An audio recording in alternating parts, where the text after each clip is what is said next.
الحمد لله الواحد الأحد الفرد الصمد الذي لم يلد ولم يولد ولم يكن له كفوا أحد والذي ليس كمثله شيء وهو السميع البصير. اللهم صل وسلم وبارك على سيدنا ومولانا محمد الذي دعا الناس وأرشدهم إلى توحيد رب العباد. اللهم وعلى آله وصحبه أجمعين أما بعد. Puji beserta syukur senantiasa selalu kita persembahkan kepada Allah Subhanahu wa Ta'ala, Tuhan yang besar pada zatnya, yang besar pada setiap sifat-sifatnya, yang besar pada setiap af'alnya. Tidak ada satupun makhluk yang serupa dengannya dalam bentuk apapun. Selawat beriringkan sama kita sampaikan kepada baginda Rasulullah Sallallahu Alaihi Wasallam, kepada seluruh keluarga dan sahabat-sahabatnya sekalian. Hadirin jamaah sekalian serta kepada para pendengar dimanapun berada yang dimuliakan Allah. Kembali kita dalam ulasan singkat tentang ilmu tauhid. Pada subuh ini kita akan melanjutkan hikmah yang kita bacakan sebelumnya, yaitu hikmah yang ke-33 daripada hikmah Ibnu Athaillah As-Sakandari dalam kitabnya Al-Hikam. Qala al-musannifu wa syarihu rahimahullah, al-haqqu laysa bimahjubin anka, innamal mahjubu anta anil nadhari ilayhi, idh law hajabahu syai'un la satarahu ma hajabahu, walau kana lahu satir lakana liwujudihi hasir, wa kullu hasirin li syai'in fahuwa lahu qahir, wa huwa al-qahiru fawqa ibadihi. Al-haqqu laysa bimahjubin anka.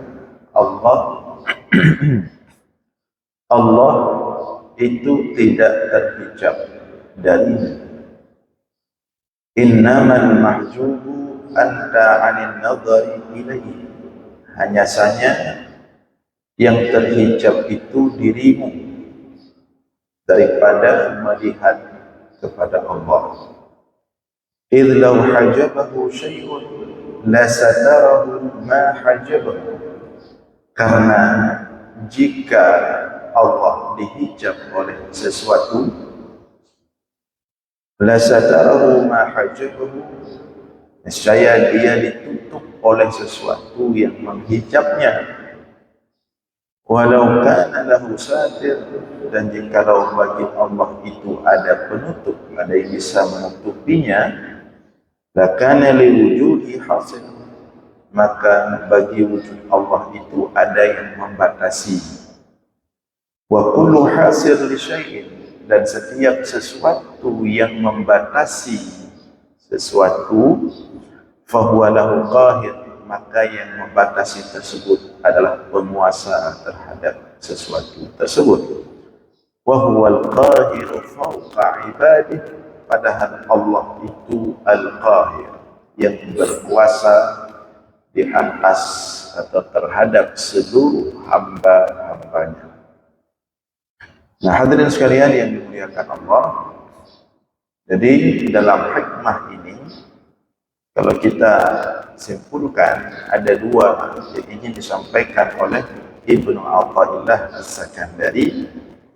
Yang pertama tentang nilai tauhid, yang kedua tentang tazkiyatun nufus atau as-suluk atau at-tarbiyah. Yang pertama adalah tentang tauhid.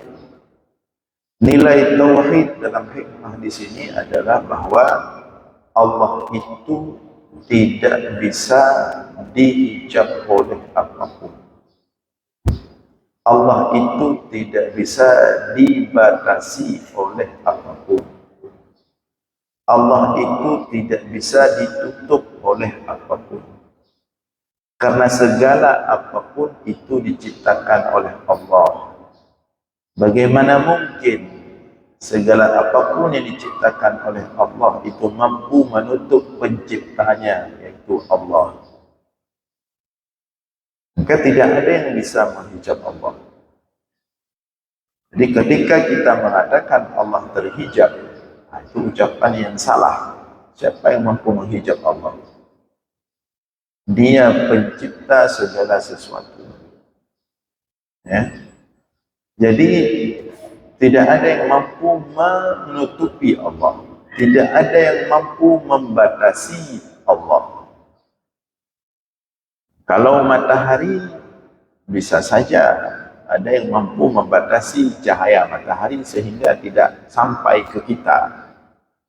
Apakah itu gunung misalnya ketika matahari terbit, atau ketika matahari mau terbenam, atau sesuatu apapun. Matahari bisa dihijab oleh sesuatu yang lain, tapi Allah tidak bisa.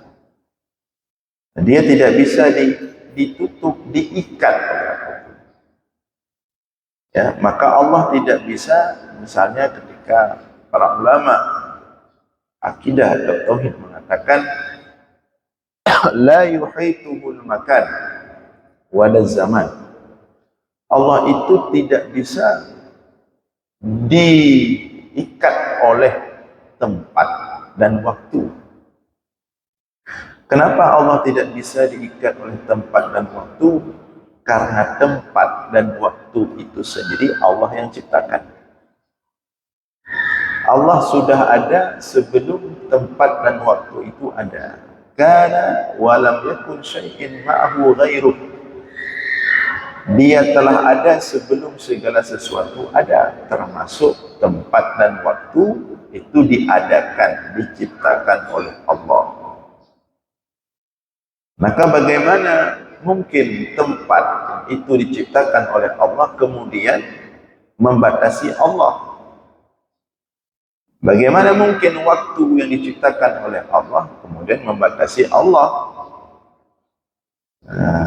Sehingga inilah kemudian kenapa Allah itu tidak ditanyakan di mana. Karena pertanyaan di mana itu untuk sesuatu yang tidak bisa keluar dari ruang, tempat, dan waktu. Kalau kita manusia, boleh ditanyakan di mana, karena memang kita tidak terlepas dari tempat. Di masjid, di rumah, di pasar, di warung kopi, atau pokoknya kita terikat oleh tempat. Mau cari suatu kondisi yang tidak ada tempat, tidak ada. Kita manusia. Jadi kita diikat oleh tempat, ditutup oleh tempat, dibatasi oleh tempat. Terkadang dihijab oleh suatu tempat. Demikian juga waktu. Kita diikat oleh waktu, dibatasi oleh waktu, diliputi oleh waktu. Kita mau cari suatu kondisi tanpa waktu, tidak bisa. Tapi Allah tidak bisa kemudian diikat oleh waktu, tidak bisa dibatasi oleh tempat. Maka Allah, sebagaimana Allah tidak ditanyakan di mana, Allah juga tidak ditanyakan kapan. Karena pertanyaan kapan itu untuk keterangan waktu. Sedangkan Allah pencipta waktu, Dia sudah ada sebelum adanya waktu. Bagaimana waktu itu mampu membatasi, mengikat, meliputi Allah. Sedangkan Allah sendiri yang menciptakan waktu itu. Jadi Allah tidak ditanyakan di mana, karena Dia tidak bertempat. Sebagaimana Allah tidak ditanyakan kapan, karena Dia tidak diikat oleh waktu. Jadi kalau ada yang bertanya, misalnya ada orang mengatakan, biasanya anak-anak bertanya, Iban tajawud, menjawab pertanyaan dari anak bait, Allah itu di mana? Jawabannya adalah, jelaskan kepada anak bahwa pertanyaan itu salah. Pertanyaan yang salah dia tidak butuh kepada jawaban. Pertanyaan yang harus diperbaiki, bukan jawaban yang dicari. Jadi pertanyaan di mana untuk Allah itu pertanyaan yang tidak tepat, pertanyaan yang salah. Ya, nah, di mana? Tidak bisa untuk Allah. Tapi kemudian seperti sudah pernah kita selesaikan masalah hadis sahih, satu hadis sahih yang di situ Allah bertanya kepada seorang jariyah, "Aina Allah?" Di mana Allah? Kemudian jari atau budak itu menjawab, "Fis sama," di langit. Itu sudah kita uraikan. Yang pertama, kedudukan hadis itu sebagai dalil dalam akidah Ahlus Sunnah wal Jamaah. Sebagai dalil dalam hal akidah, hadis itu tidak memenuhi standar. Yang kedua, makna di situ makna multi tafsir. Kata-kata fis sama itu tidak langsung bermakna tempat. Tapi dia tidak langsung bermakna makan, tetapi bisa bermakna makanah, bukan makan tempat, tapi makanah, kedudukan. Jadi secara lughawi penyebutan as-sama, arah as-sama itu tidak selalu bermakna makan tempat, tapi dia bisa bermakna makanah, kedudukan. Seperti seseorang, misalnya kita ngomong sama kawan kita tanya, ini bahasa sederhana saja ya, kita tanya, "Si Fulan di mana sekarang?" Dia menjawab, "Si Fulan sudah main angin atas." Apakah bermakna dia sudah jadi pesawat terbang di atas? Nah, jabatannya sudah tinggi, nyangka kayak langit. Jadi itu tentang hadis tersebut. Nah, jadi yang pertama di sini bahwa Allah itu tidak pernah terhijab, karena tidak ada yang mampu menghijab Allah. Siapa yang mampu menghijab Allah? Nabi Musa alaihi salam minta kepada Allah untuk melihat Allah. Ya. Maka karena Nabi Musa meminta dengan keinginan yang sangat kuat, Allah penuhi. Allah suruh Nabi Musa untuk naik ke bukit gunung di daerah daerah Sinai, ya. Gunung-gunung batu.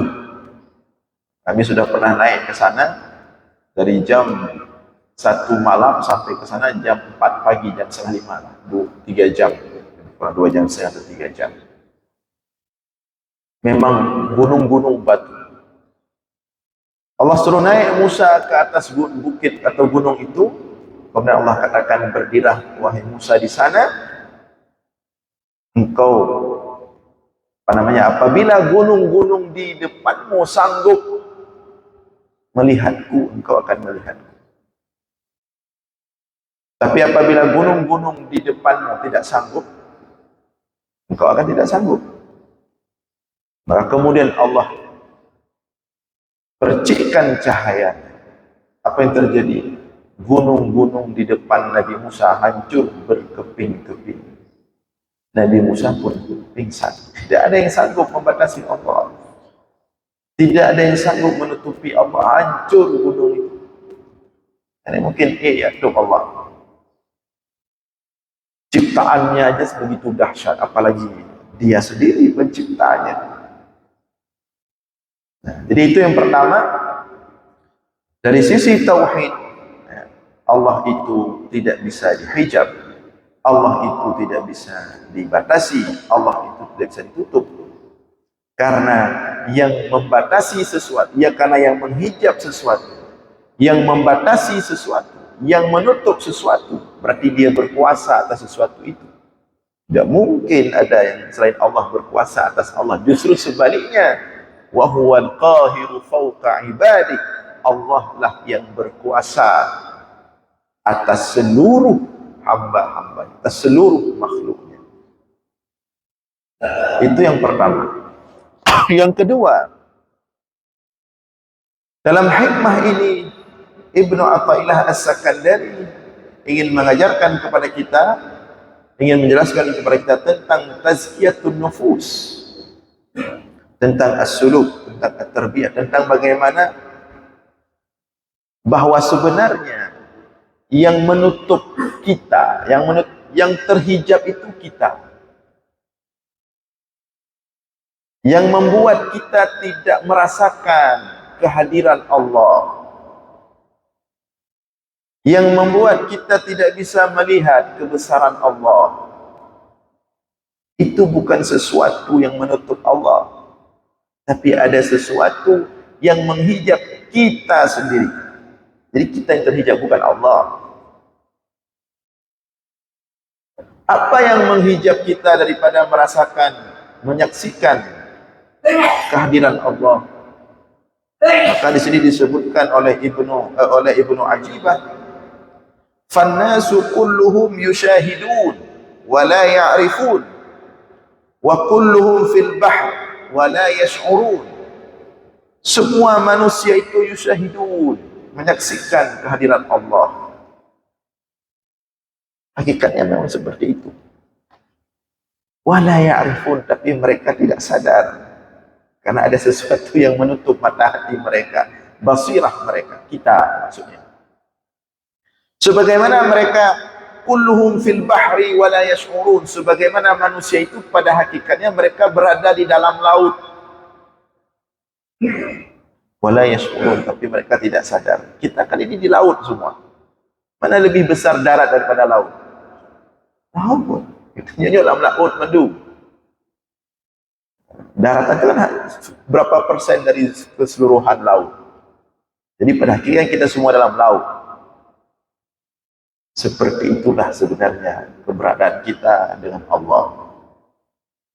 Seperti itulah sebenarnya ruh dan jiwa kita menyaksikan, merasakan kehadiran Allah. Maka Allah katakan, wa huwa aqrabu ilaikum min hablil warid, dia lebih dekat dengan kalian daripada urat leher kalian. Wa huwa ma'akum aynama kuntum, dia bersama kalian dimanapun kalian berada.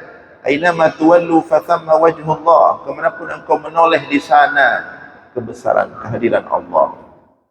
Tapi kenapa diri ini tidak merasakan itu? Bukan Allahnya yang jauh, bukan Allahnya yang terhijab, bukan Allahnya, diri kita yang menghijab diri kita. Karena pada dasarnya fitrah kita, ruh kita itu memang itu sesuatu yang suci. Sesuatu yang suci itu dekat dengan Allah, Allah Maha Suci. Cuman kita yang menodai diri kita sendiri. Apa noda itu? Noda itu adalah yang kita sampaikan sebelumnya, syahwat. Syahwat kita, ya. Sifat hewani kita, sifat syaitani kita, syahwat kita. Itulah kemudian yang menutup kita, diri kita untuk menyaksikan, merasakan kehadiran Allah. Jadi bukan Allah yang terhijab, tapi kita, diri kita. Maka para ulama mengatakan semakin kita suci, semakin kita merasakan kehadiran Allah. Semakin kita bersih, semakin kita menyaksikan kebesaran Allah. Tapi kalau hari ini kita tidak merasakan kehadiran Allah, tidak merasakan, menyaksikan kebesaran Allah, berarti kita masih kotor, utuh. Jadi jangan kita salahkan di luar kita, diri kita. Ketika kita mencoba kita pecah-pecah, belum dapat kebesaran Allah dalam diri kita. Kita pecah-pecah, belum dapat kehadiran Allah bersama kita. Hanya terasa terhambat. Lagi orang semayang, Ada orang yang ketika salat nikmat sekali. Sampai dia, saking nikmatnya dia bersama salat, dia pengen selalu salat. Senang sekali ketika dia tiba waktu salat. Seperti Rasulullah. Rasulullah, waktu salat itu adalah waktu paling dia nikmati. Waktu istirahat bagi dia. Makanya ketika Rasulullah perintahkan Bilal untuk azan, tidak dipakai kata-kata azin ya Bilal. Tak. Arihna biha ya Bilal. Buatlah kami, kita beristirahat dengan salat itu, wahai Bilal. Ya. Tapi ada orang-orang yang tidak ada rasa apa-apa. Leh sembahyang, hambar, ya, gersam. Ya.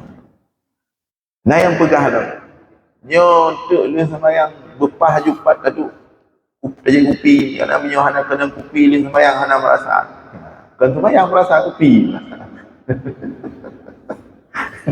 Jadi ada orang walaupun ya tidak masalah, solat tak dilaksanakan. Ya. Ada orang yang justru ada mungkin ya, tapi bukan orang di sini. Ya. Dia pergi subuh misalnya ke masjid itu, targetnya sebenarnya bukan ke masjid itu, bukan berada di masjid. Targetnya setelah ke masjid, nak janji batago PJ. Ya.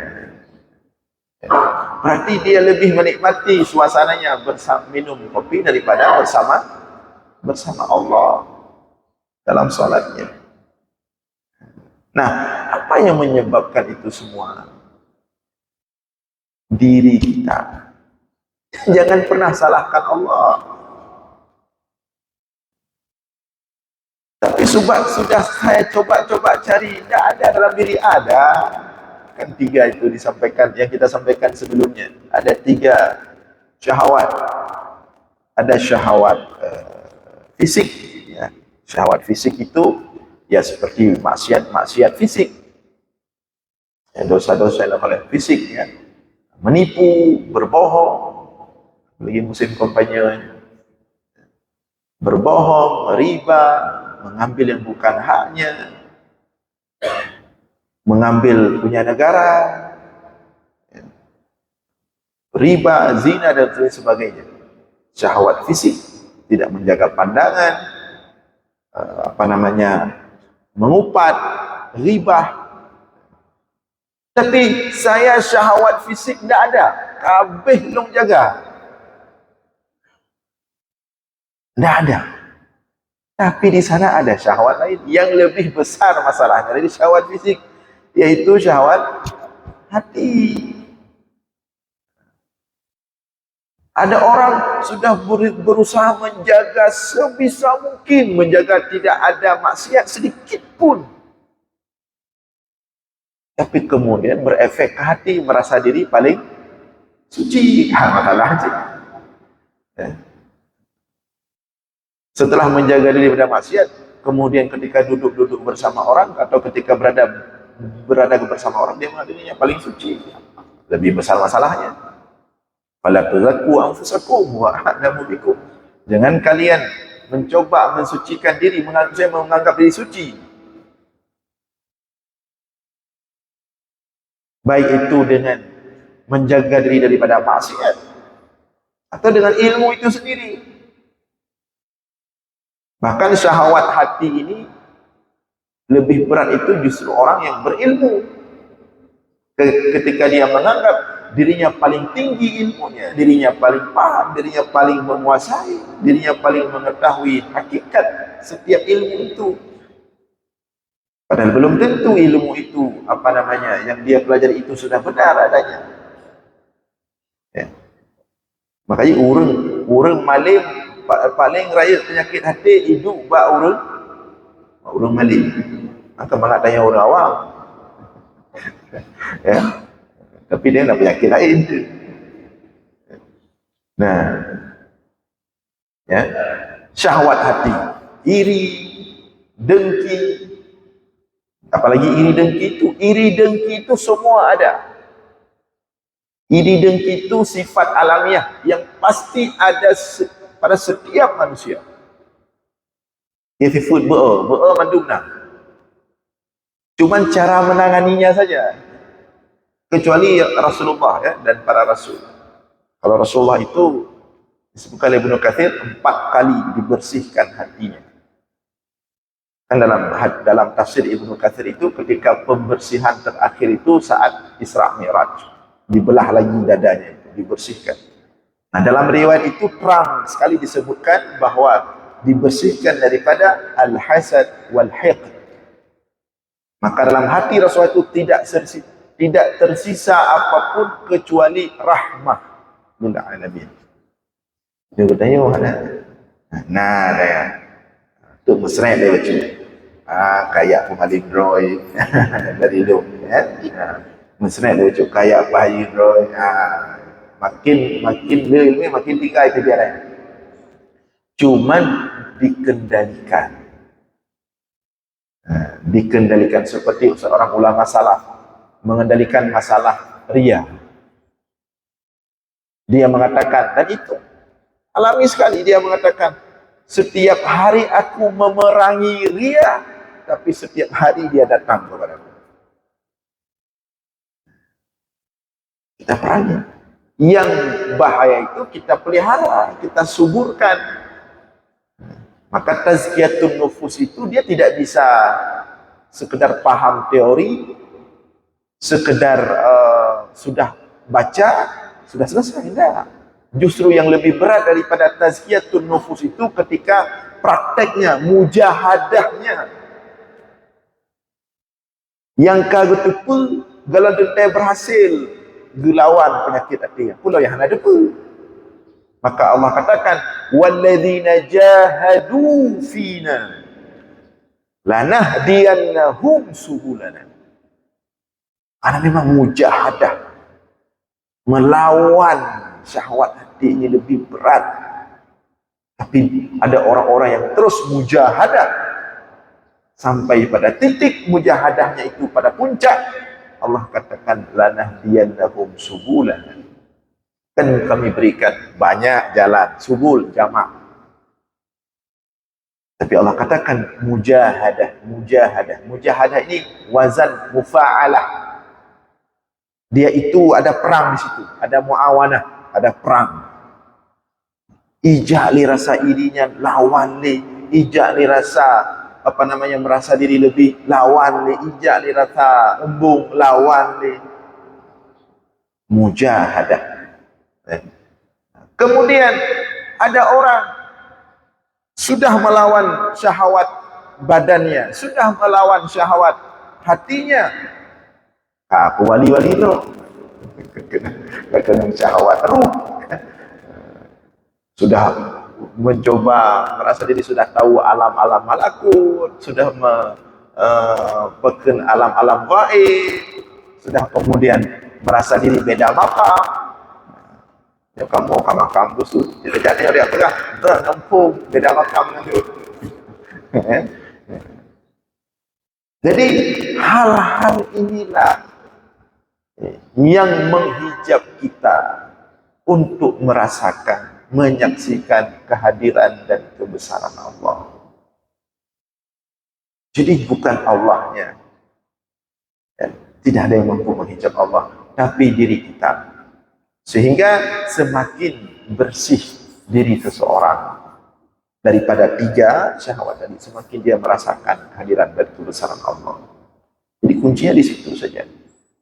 Tapi semakin kotor, ya semakin. Jadi tingkat seseorang itu merasakan kebesaran Allah, tingkat seseorang itu ada kebesaran Allah dalam dirinya, maka tergantung kepada tingkat kebersihan. Semakin besar syahwat dalam dirinya, maka Allah semakin kecil dalam dirinya. Semakin kecil syahwat dalam dirinya, dunia dalam dirinya, maka Allah semakin besar. Tidak bisa bertemu antara cahaya dan syahwat. Hanya merubah. Yang tidak bisa seperti malaikat dengan jin. Malaikat mengenal jin hanya jin mengenal malaikat hanya malaikat itu cahaya, jin itu dari api. Cuman ada orang yang Ada juga yang talabbus, sigaga dengan berat maksiat, sigaga kena cahaya lucu. Yang pasti dia tidak bisa bertemu.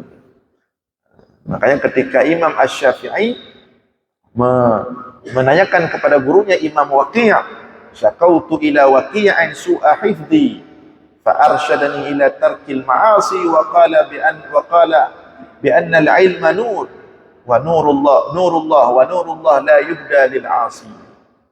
Ketika Imam Syafi'i mengatakan kepada gurunya tentang buruknya hafalannya, kacau.